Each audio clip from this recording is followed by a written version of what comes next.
بابو ذمی ذی الوجہین، یہ باب ہے دو چہرے والے کی برائی کے بارے میں۔ دو چہرے والا یعنی ایک آدمی کے پاس آ کر کچھ اور بات کرتا ہے اور دوسرے کے پاس جا کر کچھ اور بات کرتا ہے۔ دو چہرے والے کو ہم اپنی زبان میں، اپنی لینگویج میں دوگلا پنا جس کو کہتے ہیں۔ اس سے پہلے گزشتہ پیر کو ہماری جو مجلس ہوئی تھی اس کے بعد متصلاً یہ باب ہے، اس لیے اس باب کو آج پسند کیا ہے درس کے لیے۔ اس کے اندر قرآن پاک کی ایک آیت ہے اور دو حدیثیں بیان کی گئی ہیں۔ یہ جو دو رخا پن ہے یعنی دوگلا پن جس کو ہم کہتے ہیں، ہم کو یہ تو معلوم ہے کہ قرآن کا بھی چیلنج ہے کہ کوئی بھی بات ایسی نہیں ہے جو تم کو قرآن میں نہیں ملے گی، تو یہ بھی آپ کو مل جائے گا۔ دوگلا پن کتنا خطرناک ہے، کیا اس کی سزا ہے، یہ بھی مل جائے گا۔ نبی کریم صلی اللہ علیہ وسلم کی احادیث کا جو ذخیرہ ہے اس میں بھی مل جائے گی باتیں۔ قرآن کریم کی ایک آیت سورہ نساء آیت نمبر 108 کو بیان کیا ہے۔ اعوذ باللہ من الشیطان الرجیم، بسم اللہ الرحمن الرحیم۔ یستخفون من الناس ولا یستخفون من اللہ وهو معهم اذ یبیتون ما لا یرضى من القول وکان اللہ بما یعملون محیطا۔ آیت کا ترجمہ یہ ہے کہ بعض لوگ ایسے ہیں جو گناہ کے وقت لوگوں سے تو چھپتے ہیں کہ کوئی دیکھ نہ لے، وَلَا يَسْتَخْفُونَ مِنَ اللَّهِ، لیکن اللہ تعالیٰ سے چھپتے نہیں ہیں، یعنی ان کو اس بات کی تو فکر ہوتی ہے کہ کوئی دیکھ نہ لے، لیکن اس بات کی فکر نہیں ہوتی کہ اللہ دیکھ رہا ہے۔ وَهُوَ مَعَهُمْ، اللہ تعالیٰ فرماتے کہ حالانکہ بات یہ ہے کہ جب وہ رات میں ایسی باتوں کا مشورہ کرتے ہیں جو اللہ کو پسند نہیں، تب بھی میں تو ان کے ساتھ ہی ہوتا ہوں، کیونکہ اللہ تعالیٰ تو ہر جگہ موجود ہے۔ وَكَانَ اللَّهُ بِمَا يَعْمَلُونَ مُحِيطًا، اور بندہ جو کچھ کرتا ہے اللہ تعالیٰ اس کی ہر چیز سے واقف ہے۔ اب اگر یہ احساس دل میں پیدا ہو جائے کہ میں جو بھی بولوں گا یا جو بھی کام کروں گا اللہ جانتا ہے، تو کوئی آدمی ایسا دوگلا پنا نہیں کر سکتا۔ آج کی مجلس میں پہلی نیت تو یہ کرے کہ اگر یہ برائی ہمارے اندر نہیں ہے تو اللہ کا شکر ادا کرے کہ اللہ تعالیٰ نے وہ برائی جو قرآن نے جس کو برائی کہا، حدیث میں جس کو برائی کہا گیا، اس سے بچا لیا۔ اور اگر اللہ نہ کرے، چونکہ آج فتنوں کا دور ہے اور جس کو شریعت نے برائی قرار دیا ہے اس کو آج کے دور میں کلا، آرٹ، ہوشیاری سمجھی جاتی ہے، تو کہیں اللہ نہ کرے ہم بھی اس میں مبتلا نہ ہو اور ہمیں احساس بھی نہ ہو کہ یہ غلط ہو رہا ہے۔ اگر یہ برائی ہے تو ابھی سے فکر کرے کہ اب تک ہو گیا، اللہ تعالیٰ سے معافی مانگے، کسی کے بارے میں کوئی ایسی بات کر دی ہے ان سے معافی شافی کر لیں اور آئندہ انشاءاللہ اس سے بچیں۔ اللہ تعالیٰ فرماتے ہیں کہ اگر یہ احساس پیدا ہو جائے کہ اللہ ہر وقت ہر جگہ ساتھ میں ہے تو کوئی آدمی ایسا دوگلا پن نہیں کر سکتا، بس یہ احساس پیدا کرنے کی ضرورت ہے۔ اس بات کے اندر دو روایتیں ہیں، بہت قیمتی پہلی روایت عن ابی ہریرہ رضی اللہ تعالیٰ عنہ، حضرت ابو ہریرہ رضی اللہ تعالیٰ عنہ ارشاد فرماتے ہیں قال رسول اللہ صلی اللہ علیہ وسلم، کہ نبی کریم صلی اللہ علیہ وسلم نے ارشاد فرمایا تجدون الناس معادن، تم لوگوں کو کانوں کی طرح پاؤ گے۔ کان یعنی جس کو گجراتی میں کھاڑ کہتے ہیں، زمین میں کھاڑ ہوتی ہے، اس میں سے سونا نکلتا ہے، کسی میں سے چاندی نکلتی ہے، کسی میں سے کوئلہ نکلتا ہے، کسی میں سے پیتل دھات نکلتی ہے، جس کو اردو میں کان کہتے ہیں۔ تو حضور صلی اللہ علیہ وسلم فرماتے ہیں کہ لوگ ایسے ہیں جیسے کانے۔ اب ہم کو معلوم ہے کہ بعض کانے اور بعض کھاڑ ایسے ہوتے ہیں جس میں سے بہت قیمتی چیزیں نکلتی ہیں، سونا چاندی وغیرہ، اور بعض ایسی ہیں کہ جس میں سوائے مٹی کے اور کچھ نہیں ملتا، اس کام نہیں آتی۔ ایسے ہی انسان اپنی فطرت کے اعتبار سے کان کی طرح ہے. اگر اس کا خاندانی سلسلہ، اس کا گھرانہ پہلے سے خوبیوں والا ہے تو اس خاندان کے ہر فرد کے اندر وہ خوبی پائی جائے گی.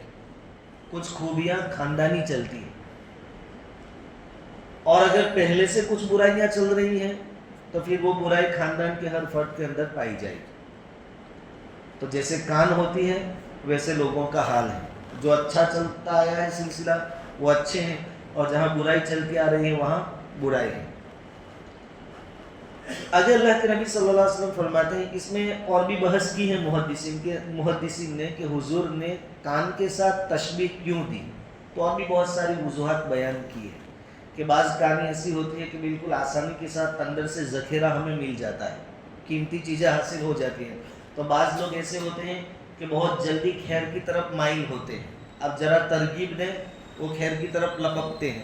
اور بعض کہانی ایسی ہوتی ہے کہ بہت مشقت کے بعد تھوڑا سا حاصل ہوتا ہے. تو بعض لوگ ایسے ہوتے ہیں کہ بہت محنت کے بعد آپ کو صبر بھی کرنا پڑے گا، کئی مدت آپ کی سمجھاتے زندگی گزر جائے گی، اس کے بعد تھوڑی خیر ان سے ملے گی.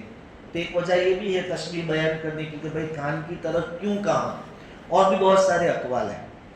اللہ کے نبی صلی اللہ علیہ وسلم آگے فرماتے ہیں، خیارہم فی الجاہلیت خیارہم فی الاسلام اذا فقہوا، کہ ان میں کے جو لوگ، جو خاندان، جو گھرانے زمانہ جاہلیت میں اچھے تھے، یعنی خاندانی سلسلہ ہی اچھائی والا تھا، بعد میں وہ اسلام میں داخل ہو گئے، تو جیسے وہ پہلے اچھے تھے اسلام لانے کے بعد بھی اچھے ہی رہیں گے.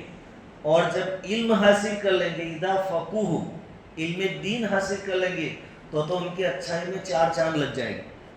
ایک آدمی پہلے سے اچھا ہے اور اوپر سے ایمان مل گیا، تقوی آ گیا، علم آ گیا، تو پھر اس کی اچھائی اور بڑھ جائے گی. مثال کے طور پر حضرت عمر رضی اللہ تعالیٰ عنہ جو تھے وہ پہلے سے مسلمان نہیں تھے. چاہے آپ مسلمان نہیں تھے لیکن آپ کے اندر خوبیاں تھیں. ایک تو غیرت بہت تھی حضرت عمر رضی اللہ تعالیٰ عنہ کے. دوسری بات بہادری، جو لوگ مسلمان ہو گئے تھے ان کو بھی حضرت عمر سے ڈر لگا رہتا تھا.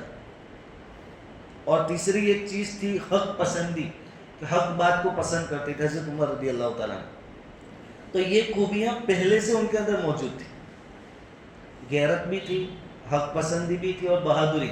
لیکن جب پھر مسلمان ہو گئے تو ان کی غیرت، ان کی بہادری، ان کی حق پسندی سب مسلمانوں کے بھی کام آئے، اور حضرت عمر کی ذات میں 4 چاند لگ گئے. آج بھی ان کا نام روشن ہے اور قیامت تک چلتا رہے. اسی طرح حضرت خالد بن ولید رضی اللہ تعالیٰ عنہ جو تھے ان کے اندر بہادری بہت تھی. وہ بھی پہلے سے مسلمان نہیں تھے بلکہ وہ تو دشمنوں کے لشکر کے امیر بن کر آتے تھے. خالد بن ولید غزوہ احد میں جو نقصان ہوا تو اس ٹکری اور جماعت کے امیر تو یہ تھے. تو اسلام سے پہلے بھی ان کے اندر بہادری تھی اور قیادت کی صلاحیت، امیر بننے کی صلاحیت پہلے سے ان کے اندر تھی. پھر بعد میں اللہ نے ایمان بھی دیا، علم دین بھی ملا، پھر ان کی قیادت میں 4 چاند لگ گئے. جہاں جاتے تھے اس زمانے میں کہاوت مشہور تھی کہ جہاں خالد بن ولید قدم رکھتے ہیں وہاں کامیابی کے سوا دوسرا کوئی آپشن ہو ہی نہیں سکتا. تو اب یہ خوبیاں پہلے سے تھی اور ایمان ملا، علم دین ملا تو 4 چاند لگ گئی. حضرت عمرو بن عاص رضی اللہ تعالیٰ ان کو بھی امیر المومنین جو بھی بنتا تھا گورنر بنا کر دوسرے علاقوں میں بھیجتے تھے. حضرت عمر رضی اللہ تعالیٰ عنہ نے ان کو مصر کا گورنر بنایا تھا. تو عمرو بن عاص رضی اللہ تعالیٰ عنہ کے اندر ذہانت تھی، ہوشیاری تھی، عقل مندی تھی اور سیاست، راج کرن کی صلاحیت ان کے اندر تھی. راج کرن بہت سمجھتے تھے اور پھر ایمان ملا تو ان کی صلاحیتوں میں اور نکھار پیدا ہوا. ایک بات ہے کہ خاندانی اور فطری طور پر کوئی خوبی ہے، اللہ رب العزت کے نزدیک نجات کا دار و مدار اس پر نہیں ہے. اللہ تعالیٰ کے یہاں تو تقوی دیکھا جائے گا، ایمان دیکھا جائے گا. لیکن حضور کے ارشاد کا مطلب یہ ہے کہ ایک تو پہلے سے خوبی چلی آ رہی تھی، پھر ایمان ساتھ میں مل گیا، علم دین مل گیا، تقوی مل گیا، اب ان کی خوبیوں کی کیا کہنا. حضور یہ کہنا چاہتے ہیں. تو ایک بات تو اس حدیث کے اندر یہ ہے کہ فطری طور پر اللہ تعالیٰ نے جو صلاحیتیں دی ہیں اس کے ساتھ ایمان، تقوی، علم دین سب مل جائے تو صلاحیتوں میں 4 چاند لگ جاتے ہیں۔ دوسری بات اس حدیث کے اندر وَتَجِدُونَ خِيَارَ النَّاسِ فِي هَذَا الشَّأْنِ أَشَدَّهُمْ لَهُ كَرَاهِيَّةً۔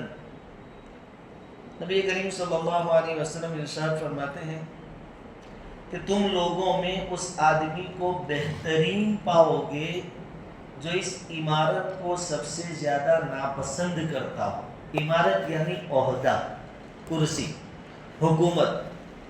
اللہ کے نبی صلی اللہ علیہ وسلم اس زمانے میں فرما دیں کہ جو کرسی اور عہدے سے جتنا زیادہ دور رہے گا وہ سب سے اچھا آدمی ہوگا، کیونکہ کرسی اور عہدے کے چکر میں جو بھی آئے گا فتنوں میں مبتلا ہوئے بغیر نہیں رہے گا۔ اور یہ تو آج کل ٹرینڈ بدل گیا، وہ نہ یہ عہدے اور حکومت، یہ تو سراسر ذمہ داریوں کا نام ہے۔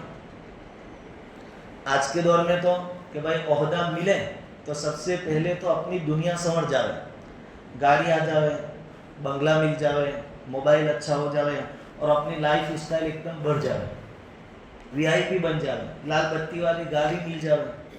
لیکن شریعت کی نظر میں یہ باتیں نہیں ہیں۔ عہدہ یعنی آدمی سراسر ذمہ دار، خادم۔ ہم کو تو یہ کہا گیا سید القوم خادمہم، قوم کا جو سردار ہوتا ہے وہ قوم کا خادم ہوتا ہے، حاکم نہیں ہوتا، نوکر چاکر ہوتا ہے۔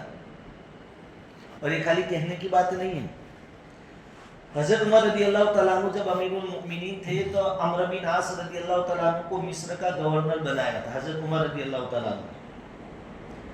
حضرت عمرو بن عاص رضی اللہ تعالیٰ عنہ نے مصر سے خط لکھا حضرت عمر کو رضی اللہ تعالیٰ عنہ۔ کیا لکھا؟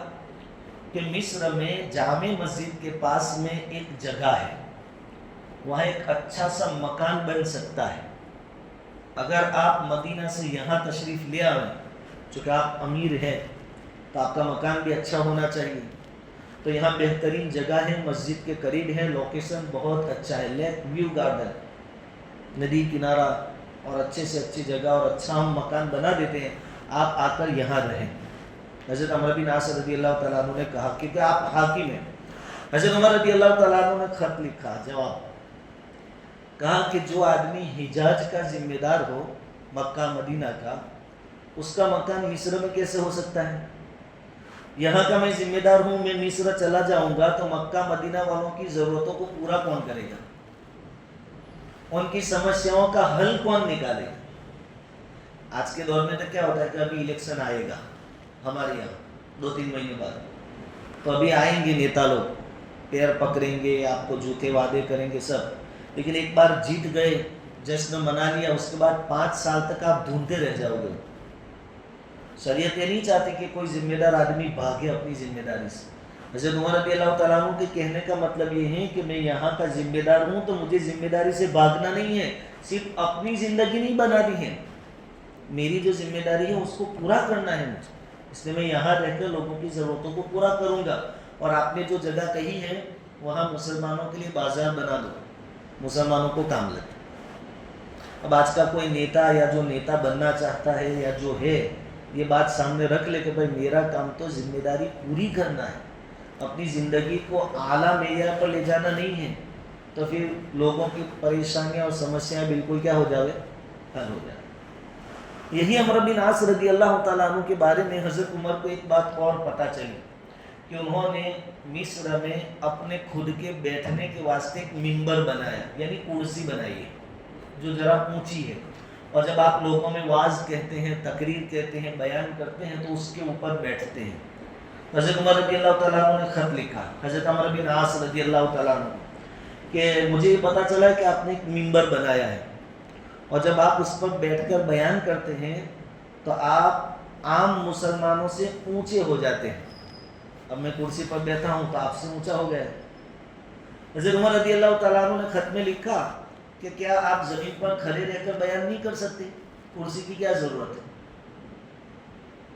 اب ہم تو کیا سمجھتے کہ امیر یعنی ہر اعتبار سے امیر، بڑا، لوگوں میں بڑا دکھنا بھی چاہیے، اور یہاں حضرت عمر رضی اللہ تعالیٰ عنہ اپنے گورنر کے متعلق اتنا بھی پسند نہیں کرتے کہ وہ اتنی اونچی کرسی پر بیٹھے کہ جب وہ بیٹھے تو عام مسلمانوں کی گردنوں سے اونچے معلوم، کہا کہ نہیں، اگر یہ سوچ اور مانسکتا آج کے حکمرانوں میں آ جائے کہ بھائی ہم اور عوام سب برابر ہیں، ہم میں اور ان میں کوئی فرق نہیں ہے، اونچ نیچ نہیں ہے، تو پھر سارے پرابلمس کیا ہو جائے. یہ نیتا لوگ ہیلی کاپٹر میں اور ومانوں میں آنا جانا چھوڑ دیں اور ہماری طرح ہم جس روڈ پر سے جا رہے ہیں وہاں سے آتے جاتے ہو جائے، تو ان کو بھی احساس ہو جائے کہ بھائی روڈ کی کیا حالت ہے اور کیا کیا سمسیا اور پرابلم ہے لوگوں کی. لیکن آج کل تو امیر، عہدہ اور کرسی مل گئی یعنی بس اپنی زندگی اچھی ہو جاتی، لائف اسٹائل اپنی اچھی سے اچھی ہو جاتی، اور پرجا جو ہوئے جو جس طرح زندگی گزارے کیڑے مکوڑوں کی طرح ان کو کوئی فرق پڑتا. حضرت عمر رضی اللہ تعالیٰ عنہ نے خط میں لکھا کہ میرا حکم یہ ہے کہ اس ممبر کو توڑ دو، وہ جو بنایا ہے بیٹھنے کے واسطے اس کو. خود نبی کریم صلی اللہ علیہ وسلم کا حال یہ تھا کہ جب آپ صحابہ کے بیچ میں بیٹھتے تھے کوئی اجنبی آتا تو اس کو معلوم ہی نہیں ہوتا کہ ان میں سردار کون ہے، پوچھنا پڑتا تھا کہ تم جس کو سردار مانتے ہو وہ کون ہے. یعنی سردار اور عہدیدار کی زندگی اور عوام کی زندگی میں کوئی فرق نہیں ہونا چاہیے. اسی طرح یہی حضرت عمر بن خطاب رضی اللہ تعالیٰ عنہ کے ایک گورنر تھے ہمس کے اندر، ان کا نام تھا حضرت عبداللہ بن قرط رضی اللہ تعالیٰ.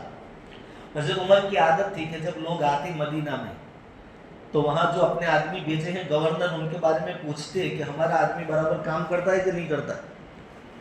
تو ایک مرتبہ حضرت عمر اس طرح جائزہ لے رہے تھے، ہمس کے کچھ لوگوں کا حضرت عمر کے پاس سے گزر ہوا.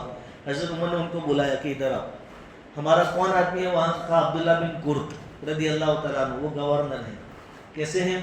کہا کہ بہت اچھے آدمی ہیں، ذمہ داری نبھاتے ہیں. کہاں ذمہ داری نبھاتے ہیں، لیکن ایک بات ہے، ہمس کے جو لوگ تھے انہوں نے کہا ایک بات ہے کہ انہوں نے اپنے لیے نا بالا خانہ بنایا ہے.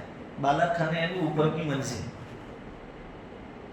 اوپر کا مالا بنایا ہے اور اس میں رہتے ہیں. ظاہری بات ہے کہ جب امیر اوپر رہے گا تو وہاں تک پہنچنے میں تھوڑی تکلیف تو ہوگی، رکاوٹ تو بیچ میں آئے گی.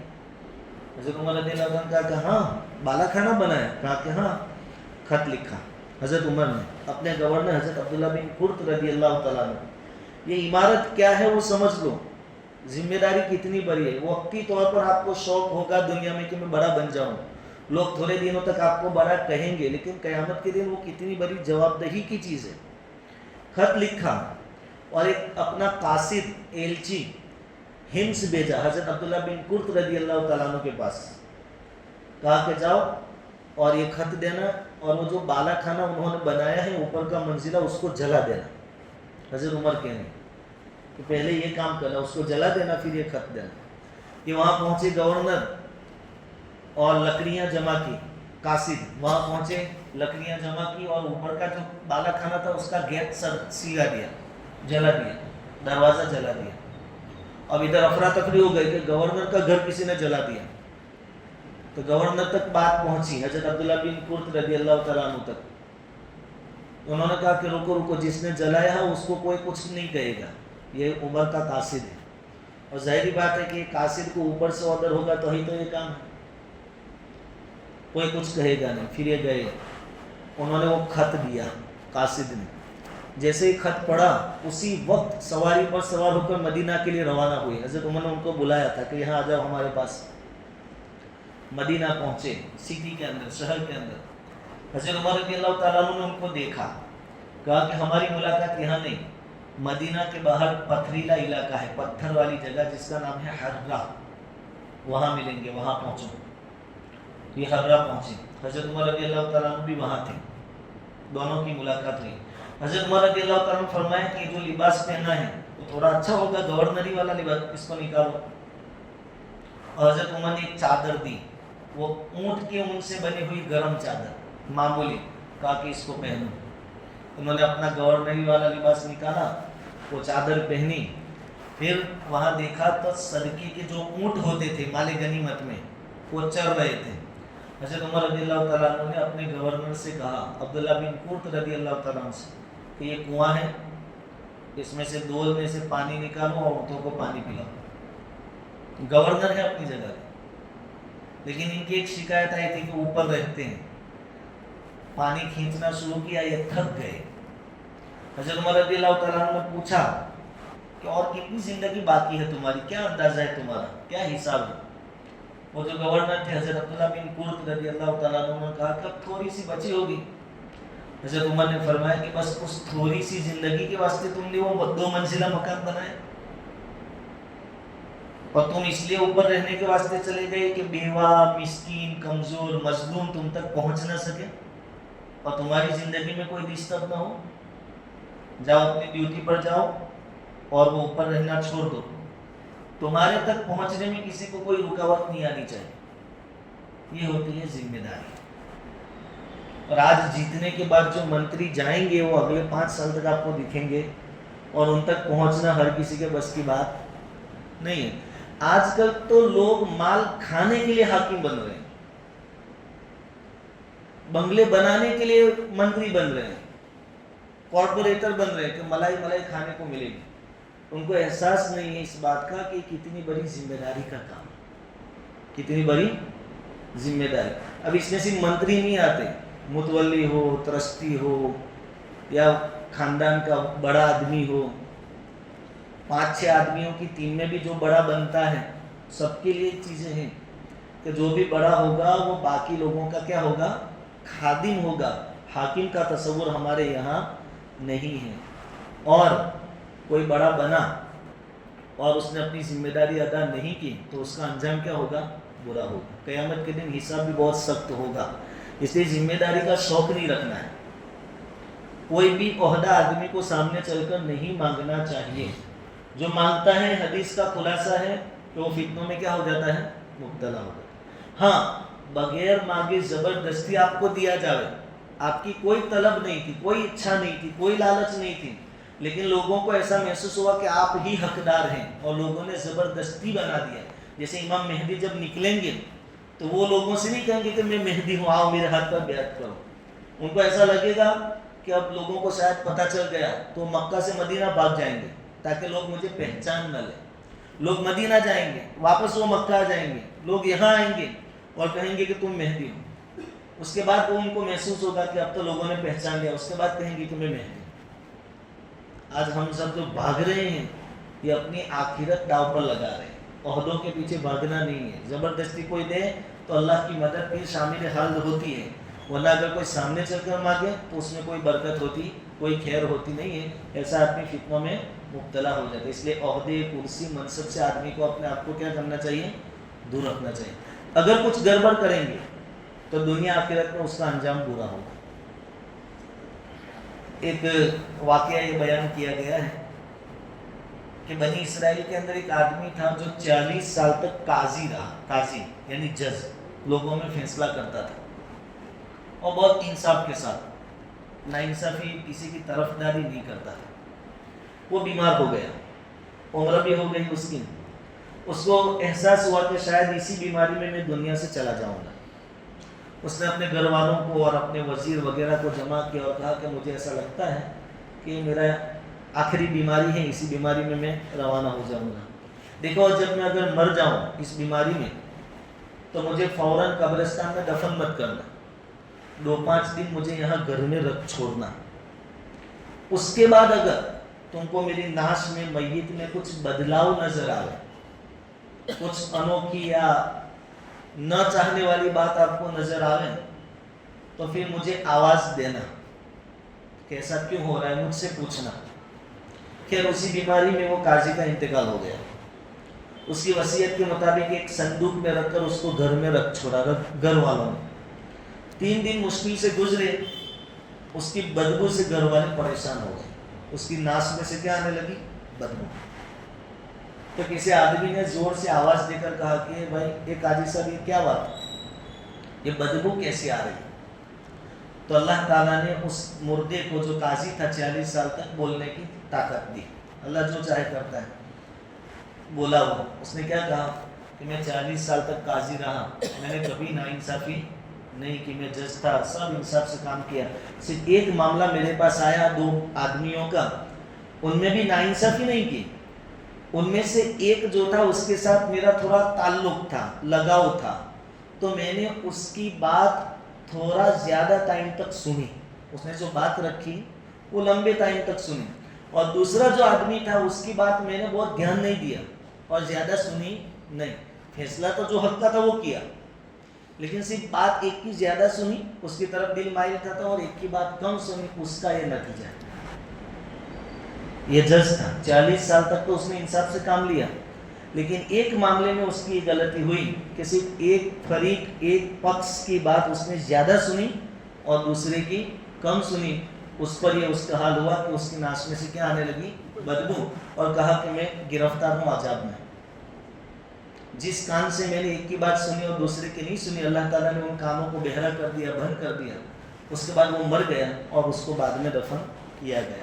یہ تو ایک جھلک اللہ تعالیٰ نے دکھائی۔ اس لیے قاضی بننا، جج بننا، متولی بننا، ٹرسٹی بننا، امیر بننا، یہ کوئی موج شوق والے کام نہیں ہے۔ چند دن کی چاندنی ہوگی، لوگ واہ واہ کریں گے، آپ کا سواگت باگت ہوگا، پھول ہار آپ کا کیا جائے گا، لیکن یہ سراسر ذمہ داری والا کام ہے۔ اس لیے اس سے اپنے آپ کو کیا کرنا چاہیے؟ دور کرنا چاہیے۔ مال کھانے کے واسطے بن نہیں جانا چاہیے، اپنا ویلیو بڑھانے کے لیے نفس کو اچھا لگے تو کوئی بھی امیر بنا دے، بن نہیں جانا چاہیے۔ اپنی ذمہ داری کا کیا کرنا چاہیے؟ احساس پیدا کرنا چاہیے۔ شکیل مالک کا بھی ایک مسخرہ شاعر ہے، بہت اچھی بات کہہ رہا کہ بھائی سردار بننے کے بعد اس کا اس کا سب کا کھا رہے، اس کا اس کا سب کا کھا رہے، کیا کر رہے سردار؟ شادی کے بھاتی کھا رہے، کیا کر رہے سردار؟ اور آگے دوسرا مصرع بہت اچھا اس نے کہا ہے، مجھے بہت اچھا لگا اس لیے نقل کر رہا ہوں کہ مسجد کی تعمیر کا ذمہ تم نے لیا، مسجد کی تعمیر کا ذمہ تم نے لیا، پکا اپنے گھر کو بنا رہے، کیا کر رہے سردار؟ ایسا ہوتا ہے، بہت ساری جگہوں پر ایسا ہوتا ہے، اخبار میں آتا فوٹو کے ساتھ کہ مسجد کی اتنی زمین پچا لی، مکان پر قبضہ کر لیا، سالوں سال تک اپنے اولاد کے نام کر دی۔ تو شکیل بہت اچھا شعر بولا یہ کہ مسجد کی تعمیر کا ذمہ تم نے لیا، پکا اپنے گھر کو بنا رہے، کیا کر رہے سردار؟ اور ایک اور آخری مصرع اس کا جو بہت اچھا ہے کہ بہن تمہاری حصہ مانگ رہے، اور اس کا ایک الگ انداز ہے اس کا، اور اس کی زبان بہت میٹھی کہ بہن تمہاری حصہ مانگ رہے، صحیح ہے نا؟ حج کو تم پھر سے جا رہے، کیا کر رہے سردار؟ حج کو تم پھر سے جا رہے، کیا کر رہے سردار؟ ادھر ماں باپ چھوڑ کر گئے، وہ حصہ دبا کر بیٹھا، اور ادھر بھائی عمرے پہ عمرہ اور حج پہ حج کر رہا، کیا کرے سردار؟ یہ ساری باتیں کب ہوگی؟ دنیا میں تھوڑے دنوں تک اچھی لگے گی، باقی اس کا پھر حساب دینا ہے، حلال کا حساب دینا ہے، حرام کا تو عذاب ہی عذاب ہے، اس کا حساب تھوڑی ہے، اس کا تو عذاب ہے۔ عبدالرحمن بن عوف صحابی، حضور کہتے ہیں میں نے دیکھا آپ بہت لیٹ جنت میں داخل ہو رہے ہیں، آپ کو روک دیا گیا، حالانکہ انہوں نے کسی کا کچھ غلط کیا، اور یہاں بڑے بن کے پھرتے ہیں، دنیا بھر کا مسجد کا بھی کھا جاتے ہیں، مدرسے کا بھی کھا جاتے ہیں، غریب مسلمانوں کے نام پہ بھی کھا جاتے ہیں۔ زمینیں باپ داداؤں نے مسجد میں دی تھی، اس وقت زبان کی قیمت تھی تو لکھان ہوا نہیں تھا، اور زمین کی قیمت نہیں تھی، تو ابھی 10-15 سال میں زمینوں کی قیمت بڑھ گئی، تو اولاد ماں باپ کا دیا ہوا واپس لے کر بیچ رہے اور کھا رہے اس میں سے۔ مسجد کو جو ایک مرتبہ اللہ کے نام ہو گیا وہ قیامت تک اللہ کے نام رہے گا، اس کو واپس لے کر بیچ کر کھا رہے ہیں اور گاڑیوں میں گھوم رہے ہیں۔ بھائی تھا، پڑوسی یا رشتہ دار دوسرے ملک کمانے گیا، اپنا گھر یہاں اس کے ذمہ چھوڑ کے جاتا، ذرا سنبھال لینا، زمینیں اس کے حوالے کی، اور جب وہ سالوں کے بعد آتا تو زمینیں بھی بیچ دی ہوتی اور مکان بھی اپنے نام کا۔ یہ ساری باتیں کب پیدا ہوتی؟ جب آخرت کی فکر نہیں ہوتی تو۔ اور یہ جو چکمگ آپ کو نظر آتی ہے دنیا کی گاڑیاں اور رونقیں، یاد رکھے بغیر گڑبڑ کیے اتنی ساری چیزیں شارٹ وقت کے اندر آدمی کو ملتی نہیں، کچھ نہ کچھ تو الٹا سیدھا اس کو۔ گاڑیوں میں گھومنے والوں کو بھی ہم دیکھ رہے کہ وہ اس کی ٹوپی اس کو، اس کی ٹوپی اس کو، جھوٹ سچ سب ملا کر، لیکن ان چیزوں سے آدمی کو کیا کرنا چاہیے؟ اپنے آپ کو بچانا چاہیے، اور بڑے بننے کا شوق بالکل نہیں رکھنا چاہیے۔ اللہ کے نبی صلی اللہ علیہ وسلم کہہ رہے ہیں کہ لوگوں میں سب سے بہتر آدمی وہ ہوگا جو اپنے آپ کو عمارت سے دور رکھے، بڑا بننے سے۔ حضور کہہ رہے ہیں، سکہ لگ گیا کہ سب سے اچھا کون؟ تو ہم بھی کہہ سکتے کہ حضور نے فرمایا جو عمارت سے بڑا بننے سے دور ہو جاتا، اور یہاں بڑا بننے کے لیے بڑا بڑی ہو رہی۔ اس کے بعد نبی کریم صلی اللہ علیہ وسلم نے ارشاد فرمایا وَتَجِدُونَ شَرَّ النَّاسِ ذَا الْوَجْهَيْنِ، اور لوگوں میں سب سے برا آدمی وہ ہوگا جو دو رخا ہے، جس کو ہم اپنی زبان میں دوگلا کہتے ہیں۔ الذی یاتی ہؤلاء بوجہ وہؤلاء بوجہ، دوگلا وہ آدمی، دو رخا، دو چہرے والا آدمی وہ جو اس کے پاس آتا ہے تو کچھ اور بات کرتا ہے، اس کے پاس آتا ہے تو کچھ اور بات کرتا ہے۔ اس کی کوشش یہ ہوتی ہے کہ دونوں راضی رہیں اور دونوں یوں سمجھے کہ یہ تو اپنا آدمی ہے۔ الیکشن میں ایسے بہت ملیں گے اب قریب کے زمانے میں، اور معذرت کے ساتھ یہاں بھی ایسا بہت خراب حالت ہے، ہمارے پاس آ کر کچھ کیا کہتے ہیں پھر اندر سے کچھ اور نکلتا ہے۔ یہ دوگلا پنا، یہ قرآن سے بھی اس کی برائی ثابت ہے، اور اللہ کے نبی صلی اللہ علیہ وسلم کا فرماتے ہیں لوگوں میں سب سے برا آدمی دوگلا، کیونکہ ایک تو اس کے اندر نفاق ہے، ظاہر میں اچھا ہے لیکن اندر سے کچھ اور ہے، تو نفاق ہو گیا، جھوٹ بول رہا ہے، ہمارے پاس آئے تو ہمارا خیر خواہ، وہاں جائے تو اس کا خیر خواہ، اور اسی طرح جھوٹا آدمی ہے، دھوکے باز ہے، اپنے آپ کو اچھا ظاہر کرتا ہے لیکن اندر کچھ اور ہے، اور دونوں طرف اچھا رہتا ہے، دونوں کی طرف سے راز کی باتیں جاننے کی کوشش کرتا ہے اور پھر معاملے کو اپنے من مانے طریقے پر ڈھالتا ہے۔ اس لیے حضور فرماتے ہیں، حضور نے سکہ لگا دیا، سب سے برا آدمی لوگوں میں دو رخا آدمی یعنی دوگلا آدمی۔ ایک یہ حدیث پوری ہوئی، اس میں بہت قیمتی 4 باتیں آئی تھی کہ لوگ خزانے کے مانند ہیں، ساتھ میں تقوی، اسلام اور علم دین مل جاویں تو ان کی خوبیوں کے اندر 4 چاند لگ جاتے ہیں۔ دوسری بات یہ کہی تھی کہ لوگوں میں سب سے اچھا آدمی وہ ہوگا جو عمارت سے، عہدے اور کرسی اور منصب سے بھاگنے والا ہوگا، اور تیسری بات یہ کہ لوگوں میں سب سے برا آدمی وہ ہے جو دو رخا ہوگا، دو چہرے والا ہوگا، یعنی دوگلا آدمی۔ دوسری حدیث وعن محمد بن زید، محمد بن زید فرماتے ہیں کہ ان ناسا قالوا لجدہ عبداللہ بن عمر رضی اللہ تعالیٰ عنہ، کہ کچھ لوگ میرے دادا یعنی محمد بن زید کے دادا عبداللہ بن عمر رضی اللہ تعالیٰ عنہ کے پاس آئے، اور انہوں نے کیا کہا، انا ندخل علی سلاطیننا، کہ ہم ہمارے امیروں کے پاس جاتے ہیں، ان کے دربار میں بیٹھتے ہیں، فنقول لهم بخلاف ما نتكلم اذا خرجنا من عندهم، تو ہم ان کے پاس جا کر وہ باتیں کہتے ہیں جو ان باتوں کے خلاف ہوتی ہے جو ہم باہر نکل کے کہتے ہیں، یعنی وہاں جا کر کچھ الگ کہتے ہیں اور باہر آ کر ان کے متعلق کچھ الگ بولتے ہیں، یہ ہمارا حال ہے۔ تو انہوں نے کیا کہا، قال، حضرت عبداللہ بن عمر رضی اللہ تعالیٰ عنہ نے فرمایا، کننا نعد ھذا نفاقا علی عہد رسول اللہ صلی اللہ علیہ وسلم، کہ اس کو تو ہم حضور کے زمانے میں نفاق سمجھتے تھے کہ آدمی یہاں کچھ اور بولتا ہے اور باہر نکل کے کچھ اور بولتا ہے، یہ نفاق ہے، منافق آدمی ہے ایسا۔ اس لیے اس حدیث سے بھی معلوم ہوا کہ اس بات کو کہ ادھر کچھ اور، پیٹھ پیچھے کچھ اور، دوسری پارٹی کے سامنے جا کر کچھ اور جو آدمی بولے گا وہ منافق ہے۔ اچھا، وہ اعتقادی منافق نہیں ہوگا عقیدے کے اعتبار سے، لیکن عملی منافق سمجھا جائے گا کہ اس کا عمل منافق والا ہے۔ تو قرآن سے بھی اس کی برائی ثابت، حدیث سے بھی اس کی برائی ثابت۔ آج کے سبق کا خلاصہ ہے کہ ہم ایسے نہ بنیں۔ کہیں 2 جگہ معاملہ ہے، 2 میں ہم اپنا اسٹینڈ کلیئر نہیں کر سکتے تو کوئی وعدہ نہیں، نیوٹرل رہیں، لیکن اس کو بھی اچھی لگانے کے لیے کچھ اور بات کریں، اس کو اچھا لگانے کے لیے کچھ اور بات کریں، ایسے دوگلے نہ بنیں، خاموش رہیں۔